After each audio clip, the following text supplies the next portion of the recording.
marcar a presença da família real. O governador com febre alta, mal-estar, né? A pessoa forte dele era o médico. Então ele leu aquilo, passou para o médico e falou assim, olha, dá uma olhada aí, vê se tem alguma coisa. O médico olhou, falou assim, governador, como é que anda o caixa do tesouro? Ele falou, tá bom. Isso em 1808, hein? Aí, você tem alguma ideia? Tenho. Nós vamos criar aqui, para marcar a presença da família real, uma escola de medicina, para formar um médico para essa região. Porque eu formei na Europa, eu não conheço nada disso aqui. E as pessoas estão morrendo, nós precisamos de alguém que conheça esse ambiente. E foi, então, criado a Faculdade de Medicina. Eu falo Faculdade de Medicina para um nome para ser entendido hoje, né? Mas era aula de anatomia. Durante muito tempo, a medicina era uma coisa, era a anatomia outra. Então, foi criada, e nós temos, inclusive, essa publicação. A Universidade editou em 1977 um trabalho de um pesquisador chamado Francisco Moura, e na época eu estava por lá, e eu fiz a apresentação, em que ele resgata, inclusive, até a estrutura curricular, muito semelhante ao curso de hoje, muito parecido. Só que nós estávamos, em 1808, em Vila Bela. E a Escola de Medicina precisa de muitos recursos. E aí, ela teve que parar. Agora, por exigência da família real, em Salvador, eles pediram o seguinte, a família real não pode viver num lugar sem escola de medicina. Aí criou a Faculdade de Medicina da Bahia, que é da mesma idade, do mesmo dia da nossa. Essa existe até hoje. Quando a família real foi para o Rio de Janeiro, foi criada aquela beleza ali, que é a Escola de Medicina da Praia Vermelha. Ali era um hospício. Aí foi transformado em Escola de Medicina. E hoje não tem nada. Foi comprado pelo Vale da Rio Doce e tem o Fundão, que também não funciona coisa alguma. Então, você veja o seguinte, quer dizer, o embrião de tudo isso, aqui vem de 1808. Você veja o seguinte, que quando o Brasil foi descoberto, já existia escola de medicina em Portugal, Coimbra. Já tinha. E esses médicos não tinham a mínima ideia de doenças ambientais, tropicais, como hoje também nós passamos batido, né? Quando nós vamos aqui para a selva, ainda existem muitas doenças que nós desconhecemos. De lá para cá, Vila Bela perdeu a condição de capital, veio para Cuiabá, foi crescendo, as tentativas, sempre gente preocupada com a educação, sempre houve gente preocupada com a educação. No início do século XIX,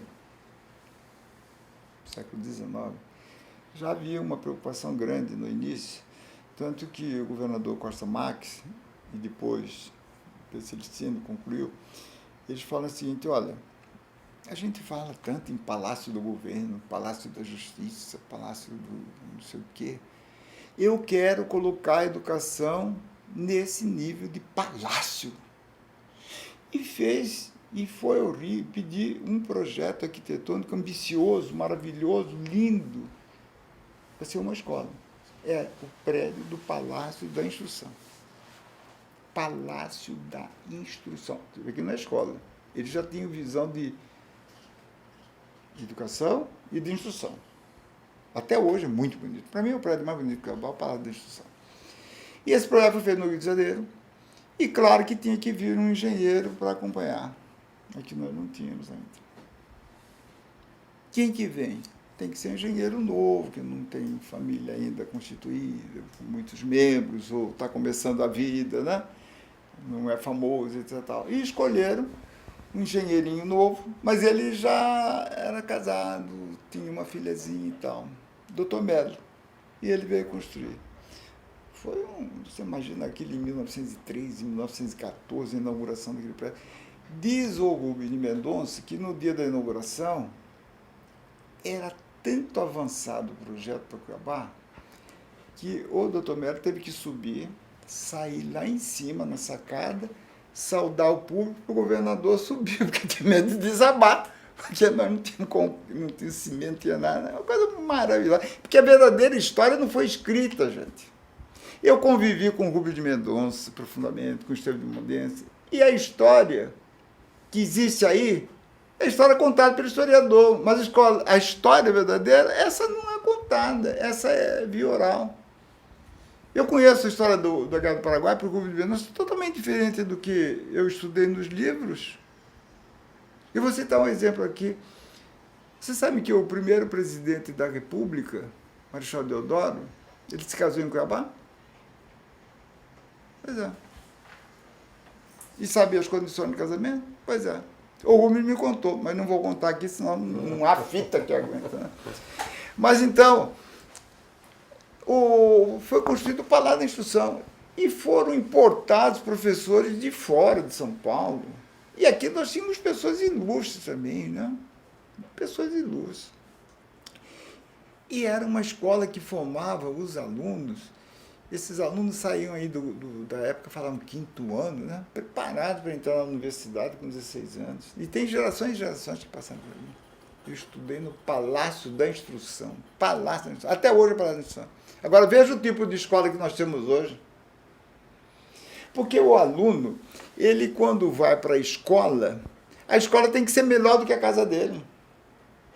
Para ele ter aquela ambição de estudar, para ter um ambiente como pelo menos a escola. Agora, ele chega num lugar que a escola é pior do que a casa dele. O sujeito mora numa favela. Mas, pelo menos, a mãe dele toma conta de um banheirinho limpo. Aí ele vai na escola, feito do governo. O banheiro está entupido. Ele fala, por que eu vou estudar? Eu prefiro ficar na favela. Então, a escola tem que ser bonita. Tem que ser confortável. Isso não é elitismo, isso não é nada disso. É isso mesmo. E no século XIX foi essa visão da beleza. Foi a beleza que nós levamos para o FMT, porque o FMT era muito bonito, não sei agora. Agora está no climatério, né? Ela já tem os sinais do tempo, mas ela era muito bonita.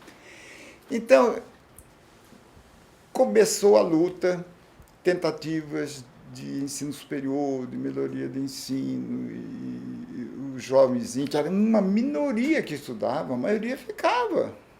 A minoria ficava.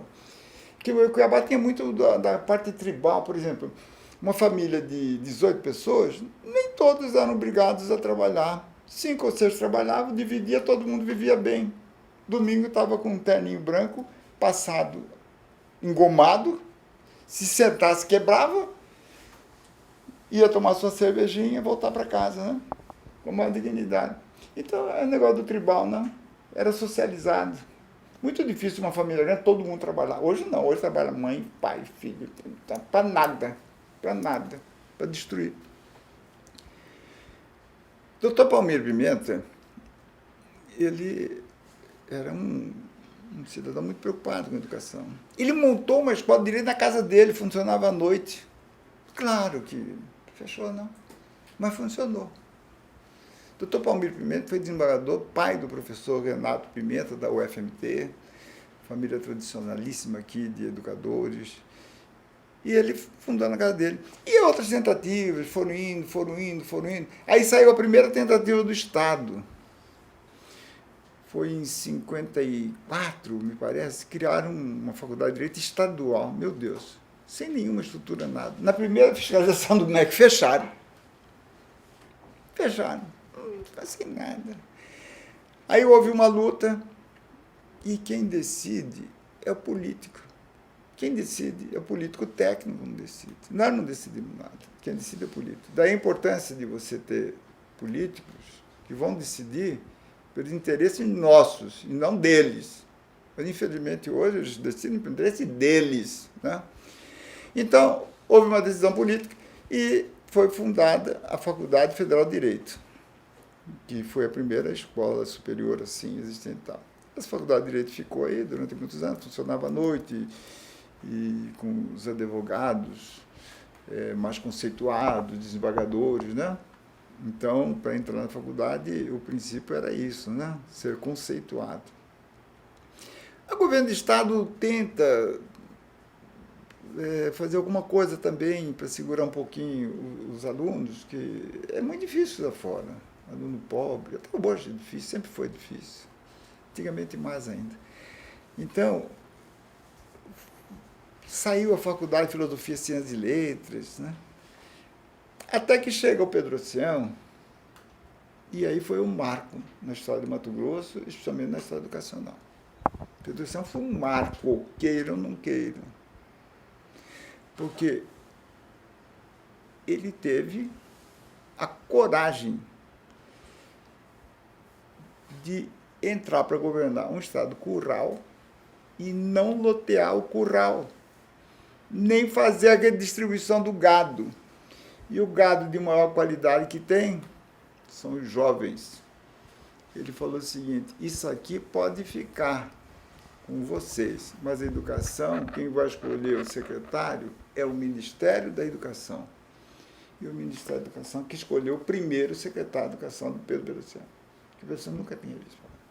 Esse professor chegou, um dia se apresentou na Casa Civil, o senhor João Arinos, e falou: eu sou o secretário de Educação do Dr. Pedro. O senhor João foi lá no gabinete do Pedro e falou: Dr. Pedro, tem um senhor aí com uma mala dizendo que é seu secretário de Educação. Você manda ele entrar. Eu sou seu secretário de Educação, muito prazer. Aí, quem indicou foi o INEP, Instituto Nacional de Estudos Pedagógicos.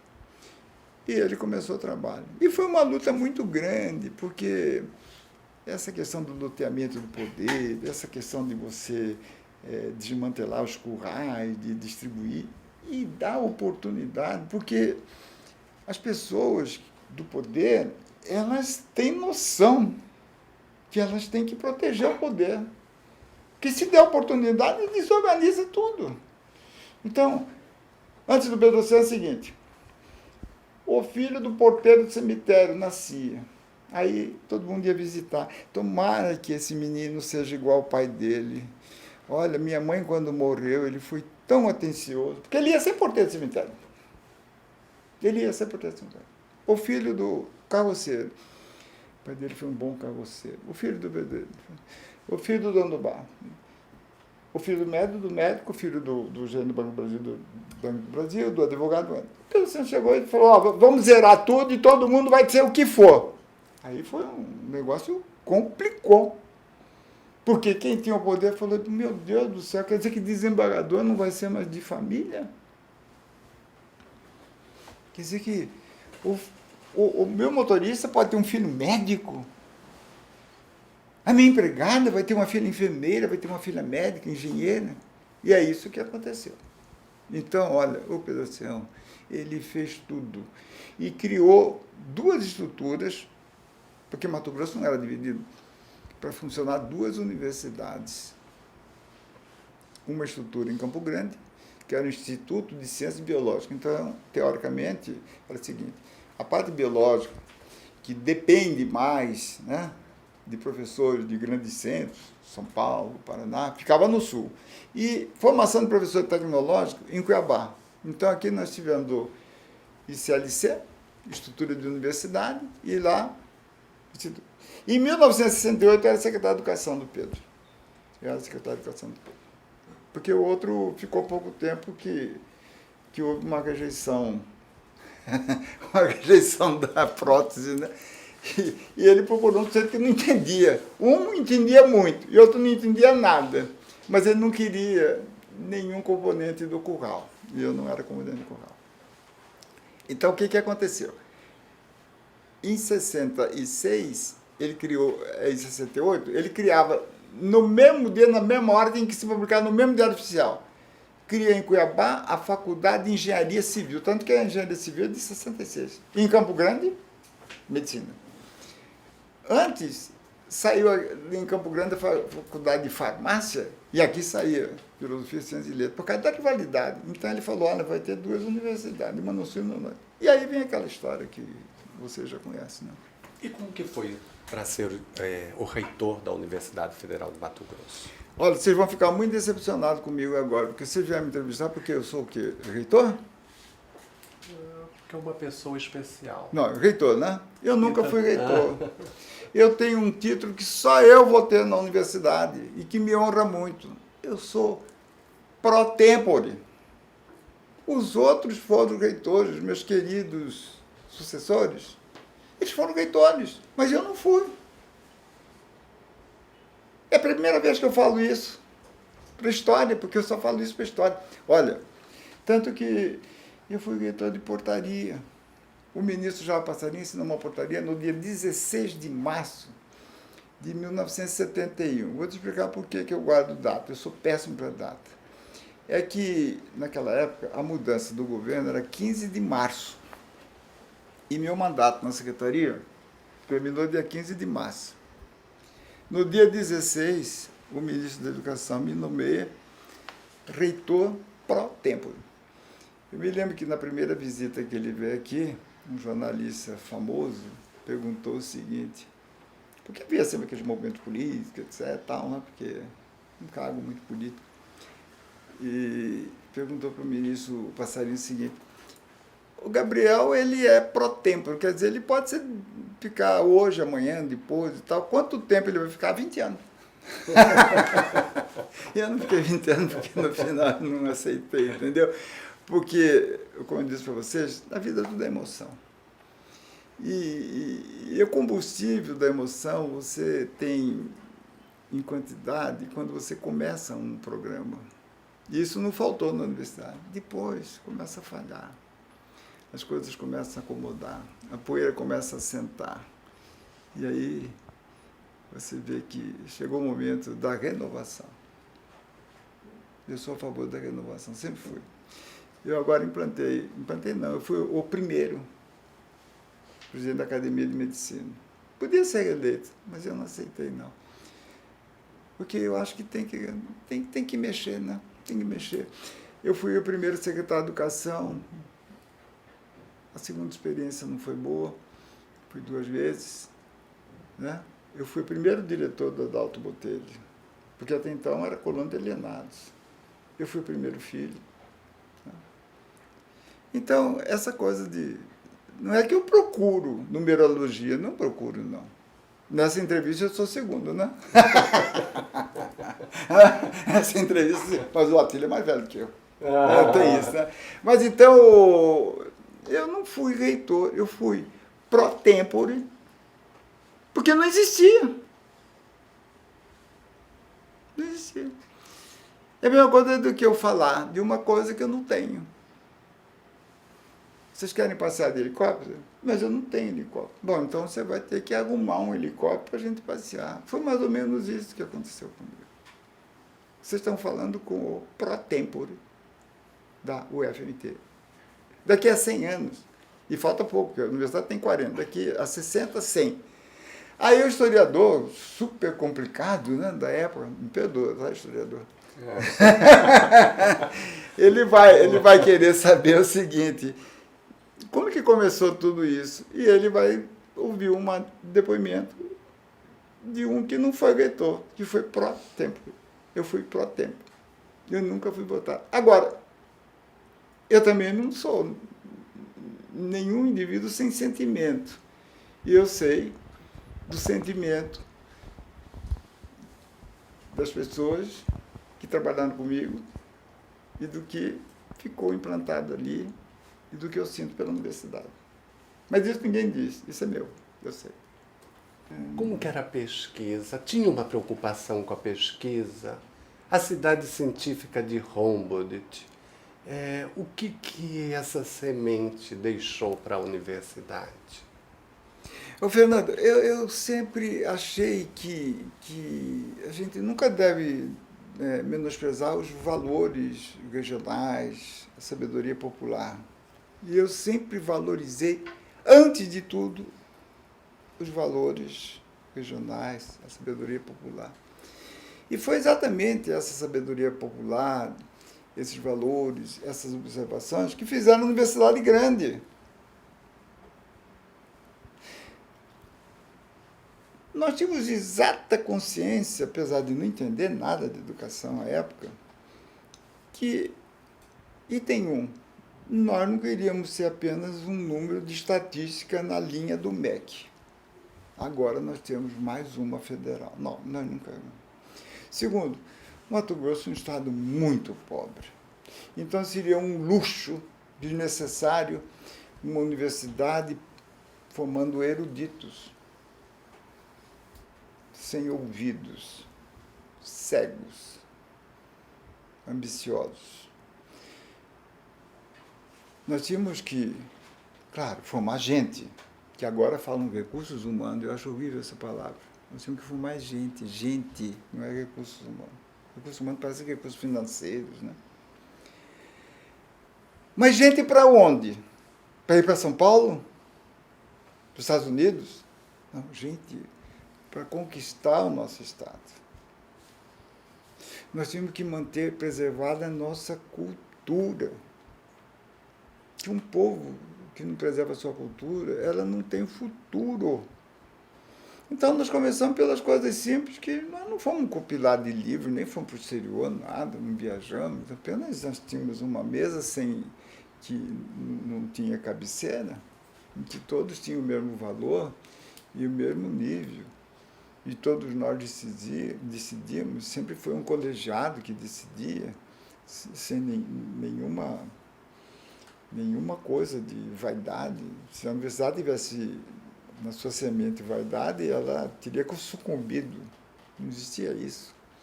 Ali era realmente a discussão. Então, assim, nós vamos formar gente? Vamos. Mas para onde? Para o vazio do Mato Grosso. Mas nós conhecemos o vazio? Não. Então, os índios sempre falavam o seguinte, o Seremicê, cacique, ele falava o seguinte lá para o pessoal dele: ninguém ensina o que não sabe. Aí eu completei, muito menos a nível de universidade. Como é que eu vou preparar um médico para Aripuanã se eu não conheço Aripuanã? Eu vou preparar um engenheiro de floresta, numa área que tem floresta, e que o problema nosso é conquistar essa floresta, torná-la viável economicamente, mas sem destruí-la. Eu vou copiar um modelo pronto de uma engenharia de floresta do norte do Paraná, que não tinha mais floresta e que o foco era reflorestamento, mas nós temos que conhecer. Se nós temos uma riqueza mineral, uma ocasião calado, que veio aqui fazer palestra, todo mundo caçado na época vinha fazer palestra aqui e nunca ouvi nada. O único caçado foi eu.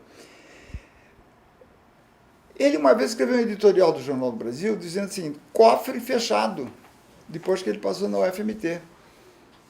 Quando o Jornal do Brasil era um jornal de opinião, era o jornal mais conceituado do Brasil. Ele falava o seguinte, o Brasil é um imenso cofre fechado. Nós temos riqueza, mas ninguém tem a chave. Mas parece que alguém está fabricando essa chave. Eu me refiro à Universidade Federal do Mato Grosso, que eu acabo de conhecer. Eles estão com a chave desse cofre fechado para abrir as riquezas da Amazônia, desse Brasil fechado, desconhecido. Mas para fazer isso, nós não podíamos ensinar para depois pesquisar. Nós teríamos que pesquisar para depois ensinar. Aí nós apresentamos a inversão.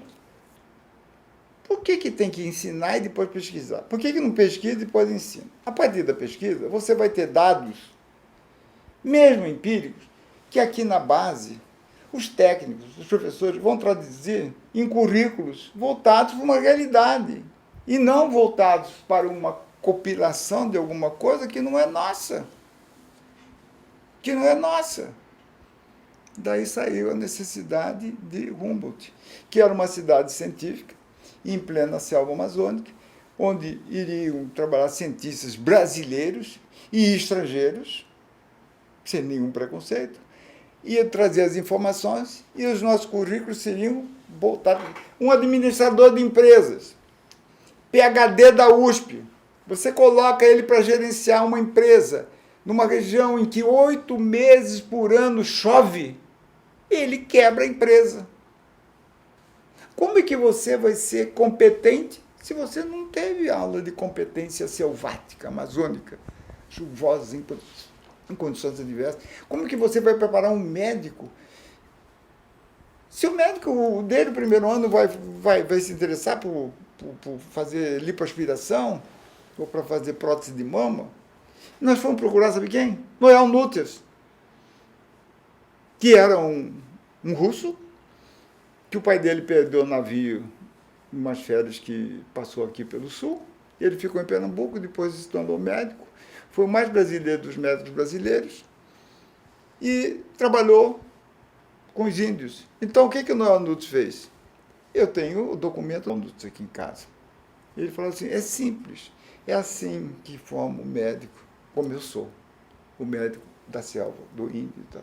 E procurando, nós sempre priorizamos o conhecimento, a sabedoria, e não o currículo.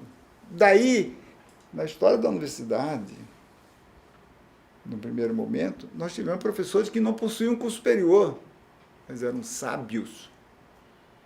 Antônio Cesário Neto nunca teve curso superior. Benedito de Figueiredo nunca teve curso superior. O Conselho Federal de Educação na época foi uma loucura quando eu apresentei isso lá. É outra história, muita história para contar. Mas eu falei, vocês estão acostumados a trabalhar com currículo, eu estou acostumado a trabalhar com conhecimento, com sábio. Eu me lembro quando nós fomos construir o curso de agronomia, nós chamamos o japonês que cuidava de todo o mercado de granjeiros aqui, de verde, de abastecimento de Cuiabá. Ele falou, mas o senhor não está enganado? Eu falei, não, é você mesmo, porque você conhece. Nós sempre valorizamos o saber e o conhecimento. Eu trabalhei com inúmeras pessoas ali. Vladimir Dias Pino, programador visual, não tinha curso superior. Pedro Paulo Lomba, não tinha curso superior. Mas essas pessoas faziam o vestibular e é muito chato assistir uma aula mal dada. É chato. Eles saíam. Saíam. Os grandes mestres, eles nunca passaram por... Paulo Freire era advogado. O pai dele queria que ele fosse advogado. A primeira causa que ele pegou foi uma ação de despejo de uma mulher pobre. Ele foi, fez, chegou para o pai e falou, pai, é o último, vou embora. O que você vai fazer? Eu vou dar aula. Paulo Freire só tem a graduação. Eu não vou discutir o mérito do Paulo Freire, se é bom mérito, não sei o que lá, mas ele implantou um método de alfabetização, né, social. E depois ele passou muitos anos no exterior, caçado. Quando ele voltou, ele foi absorvido pela USP. Todos os alunos de doutorado eram professores e trabalharam e defenderam tese em cima dos livros do Paulo Freire. E era uma glória ter um Paulo Freire ali dentro. Quando o Paulo Freire recebeu o primeiro Lurelito, o velhinho está lá olhando, aí passou um aluno dele, que era pós-doutor. Falou, o que foi, professor? Ah, eu estou achando que está muito pequenininho. Aí o aluno, morrendo de vergonha, falou assim, professor, infelizmente é assim. Eu tenho pós-doutorado. Toda a minha tese foi feita nos seus livros, mas eu só tenho graduação. Porque esse país, o mérito aqui nunca foi levado em consideração, nem a sabedoria. Diferente das universidades americanas, em que eles pegam o seguinte, quem é que sabe? Bill Gates não tem curso superior. E a universidade, ela nasceu grande porque ela nasceu com ambições de não ser apenas um dado estatístico. E para ser isso, nós tivemos que fugir do MEC. Então, nós fomos apresentar essas ideias no Ministério do Planejamento, que estava cheia de meninada que tinha chegado de Harvard. Entre eles, João Paulo do Veloso, que era novinho, e outros, e outros, e outros. Quando eles ouviram aquela tese, falou, pô, mas é isso que nós queremos para desenvolver o Brasil. Chega de reitor que vai usar capinha, carro com chapa, terno, gravata, e depois do reitor ele não pode mais ficar na cidade, tem que arrumar um emprego em Brasília, tem que ser diretor disso, diretor daquilo, porque ele ficou grande demais, etc. E tal. Tem que ter um reitor que o dia que acabar ele vai para o ambulatório, como eu fui. E o Reis Veloso captou que a gente ia preservar a cultura, que nós íamos formar pessoas, gente, para a nossa região, e que o mais importante, nós seríamos uma agência de desenvolvimento para o Estado de Mato Grosso. Isso nós fomos. Inclusive, a universidade foi muito importante no processo de divisão do Estado. Porque pela primeira vez, e única vez, um presidente eleito da República vai à universidade e pede para ouvir o reitor. Vocês conhecem de algum caso? Vocês conhecem? Eu não conheço. O Geisel pediu para ouvir o reitor. Eu falei, nós não temos auditório, nós não temos teatro, nós não temos anfiteatro, não temos nada. Aí o camarada precursor falou assim, mas o senhor não tem sala de aula? Tem. Foi na tecnologia, lá no fundozinho, ele falou, essa sala aqui está muito boa, só não vai convidar, deu o número direitinho. Ele ficou sentado numa carteirinha, de calça e camisa, e nós falamos 2 horas, projetamos. Ele saiu de lá, entrou no carro, bateu na perna do Zé Fragélio e falou assim, Fragélio, seu estado está dividido.